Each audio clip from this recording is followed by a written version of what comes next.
Hello, it's Linda with No Frills ASMR. I'm putting together a little something for dinner tonight, and I just thought I'd take you along. It's not like a recipe. I mean, I guess it is, but it's just like putting veggies together.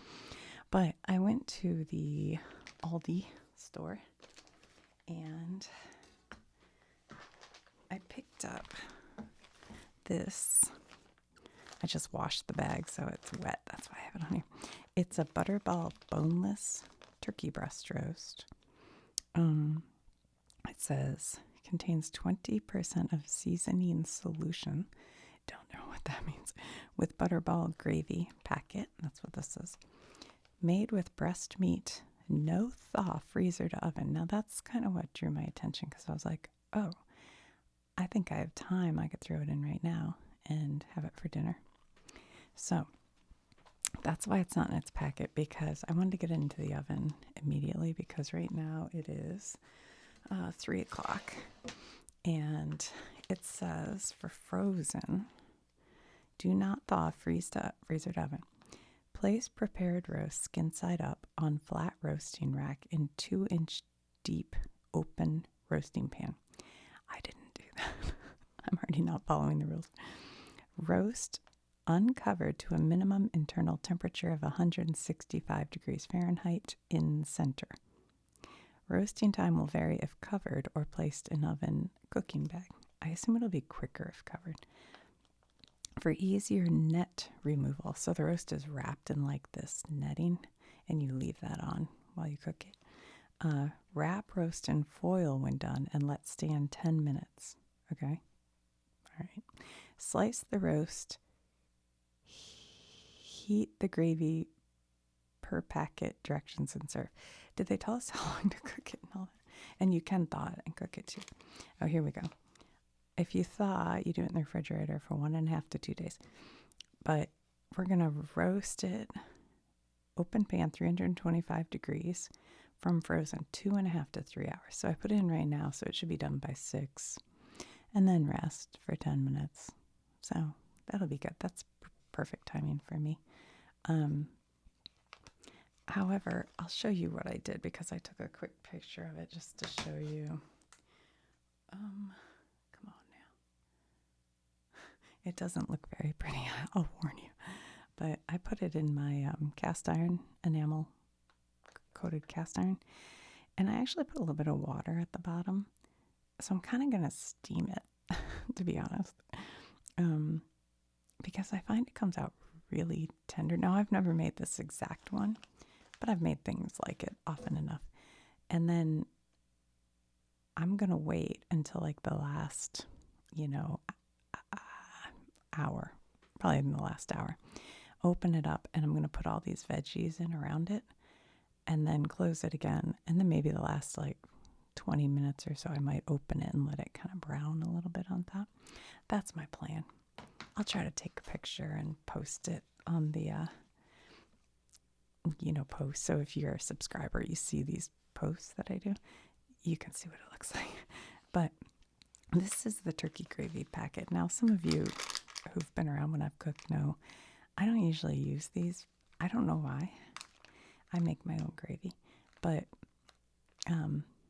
I'll probably use it today because I don't feel like making gravy. So this says pour turkey pan drippings into a measuring cup. See, that's the problem. I'm going to have all my veg. But that's okay. It'll just be drippings from everything. Combine contents of measuring cup and gravy packet in saucepan. Bring to boil, stirring continuously. Reduce to simmer and cook 3 to 5 minutes. I guess I don't use these because I feel like if I'm doing all that, I may as well just make my own gravy, because it's so easy. And I don't know what the ingredients are in these. They must tell you. Gravy packet. Here we go. Ingredients. Water, modified cornstarch, maltodextrine, salt, rice flour, cooked turkey, onion powder, caramel color. See, I don't like the caramel color. Garlic powder and spices. I don't know. Maybe I'll use it. But like, you can just take flour and some kind of fat, and brown the flour to cook it a little bit, and then add the gravy juice, turkey drippings, and then it's gravy. So that's why I don't usually use those. We'll see. I don't know. I read years ago that caramel color is bad for you. And to be honest, I've never gone back and looked into it. But you know how you get something like that in your head and you're like, I don't need that. I did salt and pepper that before. All right, here's my thinking for the veggies. I'm going to put around it. Just using up things that I have. Like this sweet potato looks like it's might be bad already. We'll cut it open and see how much we can save. So I'm going to put that in. I did buy this bag of Dutch yellow potatoes. I might cut them in half. Yeah, I guess I'll cut them in half and throw them in. This I think the turkey breast was $10.99. I kind of think this was $1.99. No, it was probably $2.99.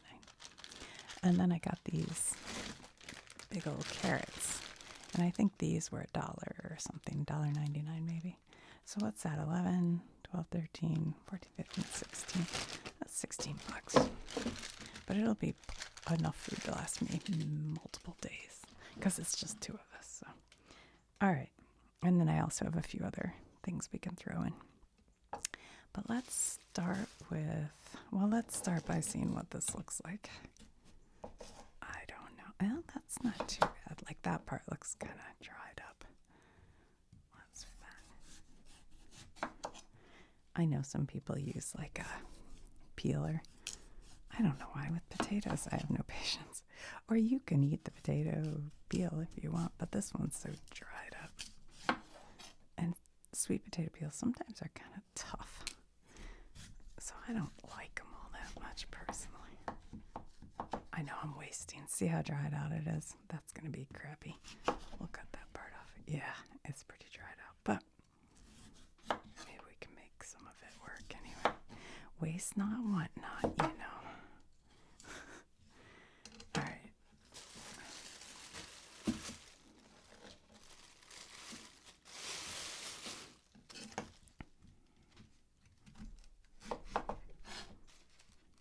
So I am making this up in my office, which is why I didn't show you like inside the oven, the turkey. Because if I go down to my kitchen, then I have to set everything up down there. And it's just extra hassle. And that looks really gross. I don't know, it looks pretty dried out. It's not bad, it's just dry. Alright. Those ones we can probably use. I have my pretty green Pyrex. But the inside, we tested it. I did a video where I tested all my vintage for lead. The inside's fine. The outside, I don't know. It may have been. All right, I'm thinking I might put some apple in there just because it's kind of autumnal. And it's like a very cold and rainy day today, which I think is part of why I wanted to make a roast, you know what I mean? You know, this is my bad knife. See how the tip is bent? I don't know if you can see that. Let's see if I hold it up to something. And I bought a new one, but I never threw away the old one because I was like, well, just in case I need it for something. And then I end up using it all the time. This one, I think my son used it to try to get into a coconut, and he didn't know what he was doing, and he bent the knife, and so he bought me a new one for my birthday, but then this one's still around. But these are great knives, these Victorinox. Really good knife. For cheap. I mean, it used to be. I don't know if it still is. Used to be able to get these for like $30 or something. I don't know if that's still accurate. I thought about making it applesauce, but I don't know. It's just for two of us. I was like, who cares? Let's see what these carrots look like here.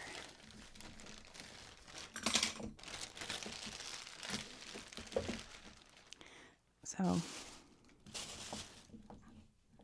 gonna peel. This looks like a really clean carrot, I have to say. It's a pretty clean carrot, but I'm gonna peel the outside part off.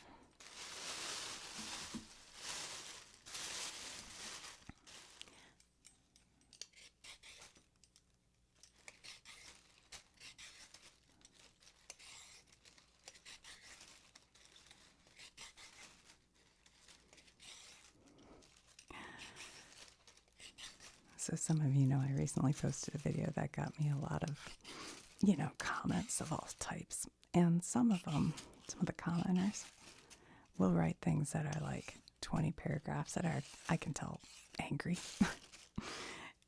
And at first I try to answer them, but after a while, you can't keep up with all that. But also I'm not going to read multiple paragraphs. So this one, I just saw the very beginning of it, the comment, and I immediately just drew a response up. That said, I agree with you. I didn't mean it in that sense because he took something I said out of context, or not out of context. He just didn't understand what it was, a joke, or I forget exactly. But then today, I go and look at the comment again because I was looking for something else, and I realized he said all this like conspiracy stuff, and I'm like, oh no, I don't agree with you. So now I'm worried people have read that and think I'm all like, yeah, I agree. I agree, all the crazy conspiracy stuff, which I don't. Well, say that be. So if you saw me say that, know that, no, I don't, I'm not into conspiracy stuff. I actually really detest that stuff because I think it's poisonous to society. All right, that's pretty good. We'll do this one. I bought a whole thing of carrots a while ago to show you guys my mom's southern carrot salad. And then I never made it. And it's kind of a summertime thing. Well, maybe it's not. I don't know. One of these days. She makes some wild food. In the South, if you put mayonnaise on it, it's a recipe.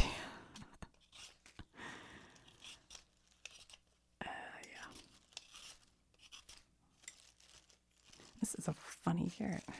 It smells good. They smell really good. These are,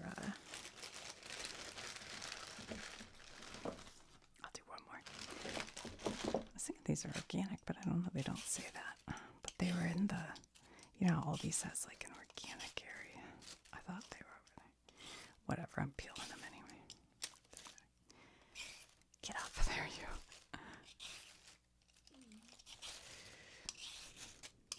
That was my stomach growling, if you heard that. I think I'm getting hungry. I have to eat one of these carrots. Okay.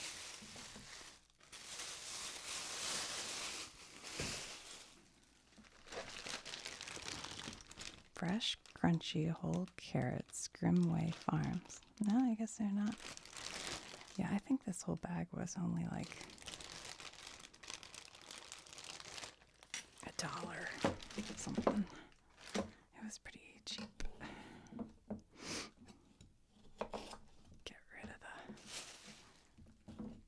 the nubs. Okay.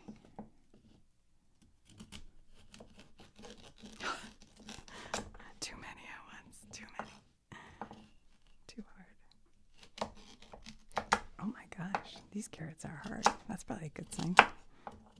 Probably means they're good and fresh. Get out of the way.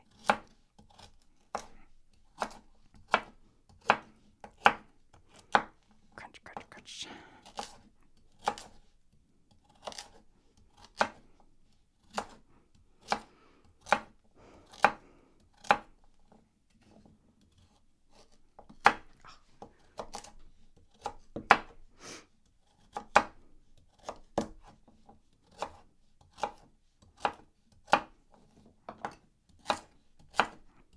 It's funny, this one's so much softer.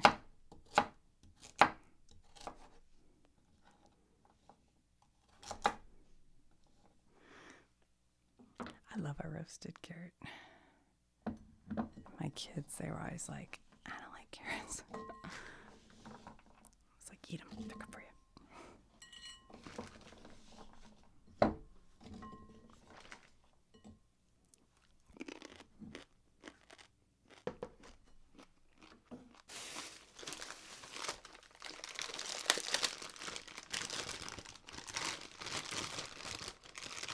I have some Brussels sprouts sitting around. They're my favorite vegetable. I love a Brussels sprout.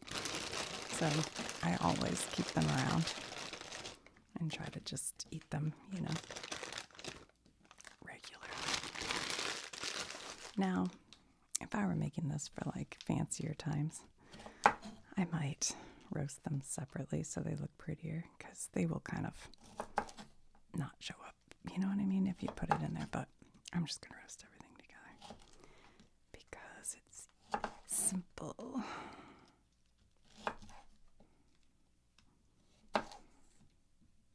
Just taking the, the butt end off where it's kind of, it's been cut from, they grow like on a branch like that. They kind of grow like that. So these have already been cut, but they've kind of dried out, so I just take that bit off of there. And then if you want, you can cut them all so they're kind of the same size, so they cook evenly. Like if you're steaming them, maybe you cut that one in half so it's kind of the same size as that.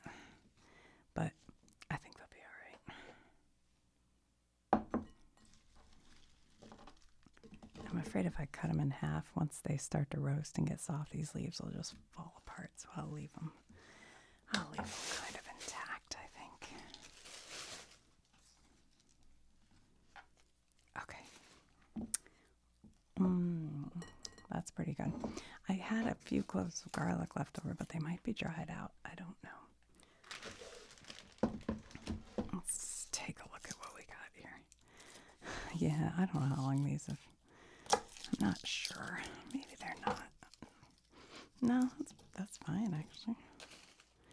You know what? I kind of think, now that I think about it, I made hummus. Maybe I got them for that purpose. I don't recall.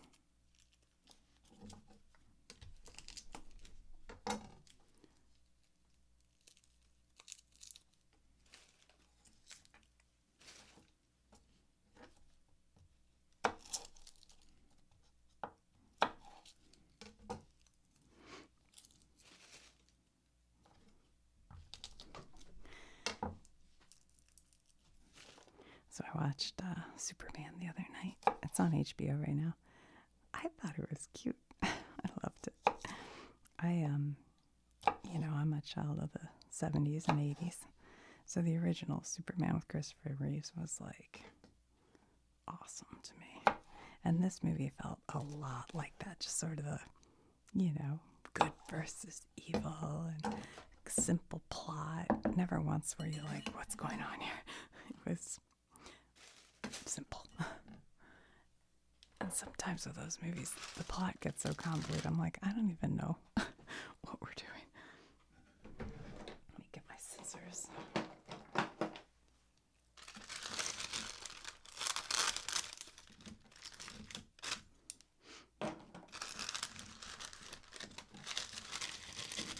These are cute little potatoes. They're called Baby Dutch yellow potatoes. These buttery spuds offer a unique, mild, nut-like flavor with silky skins. The way they have them cooked here looks delicious. They're like kind of caramelized. Ooh. But, okay, now I should wash these for sure.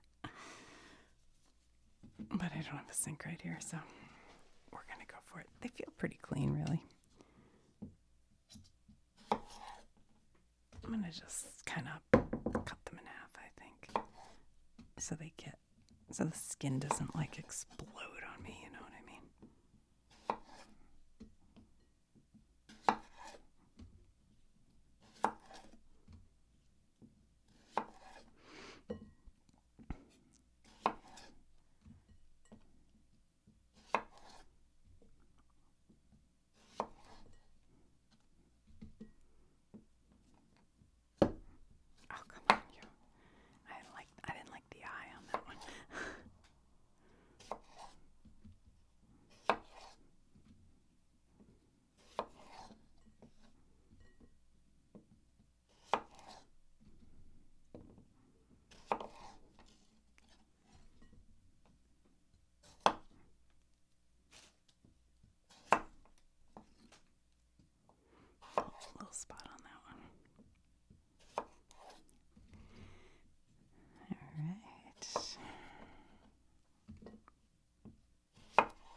forgot to bring up here?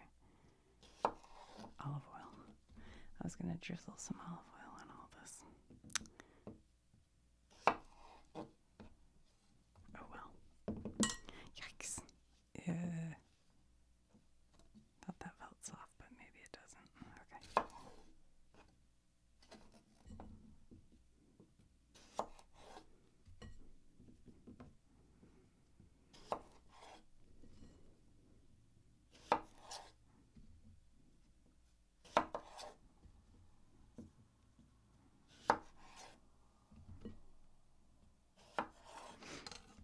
All right.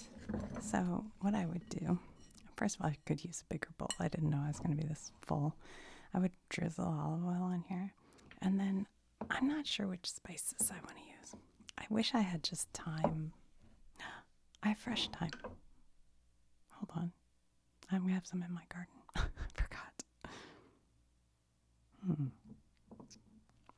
I think I'm going to put some sprigs of fresh thyme, olive oil.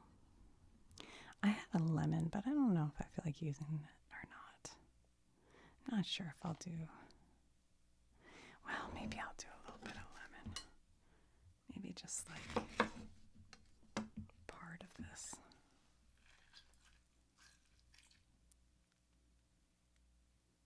If you put it through your fingers, you can kind of catch the seeds before they get all over your stuff. What I usually do if I do use a lemon, something like that, is kind of make sure the seeds are out, and I just throw it in there. Oops. So that it seasons. You know, it just smells pretty in there. I have this mushroom and company Unami. It's like ground up dried mushrooms. What does it have? Kosher salt. Oh, lemon smells so good.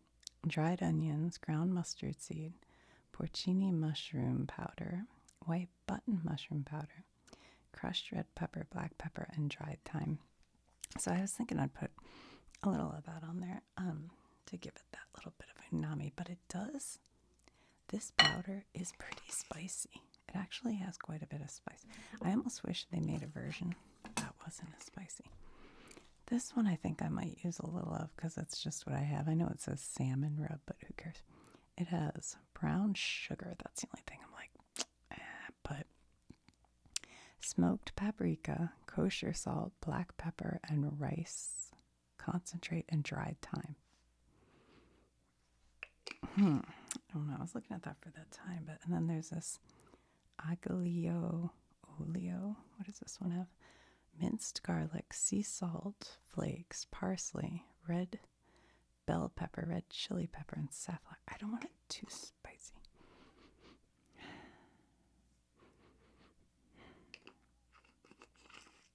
I don't know. I don't know if I like any of these for this. I do like this on salmon. Brown sugar. All right, put a little of this on there. It'll probably be good. By a little, I mean a ton.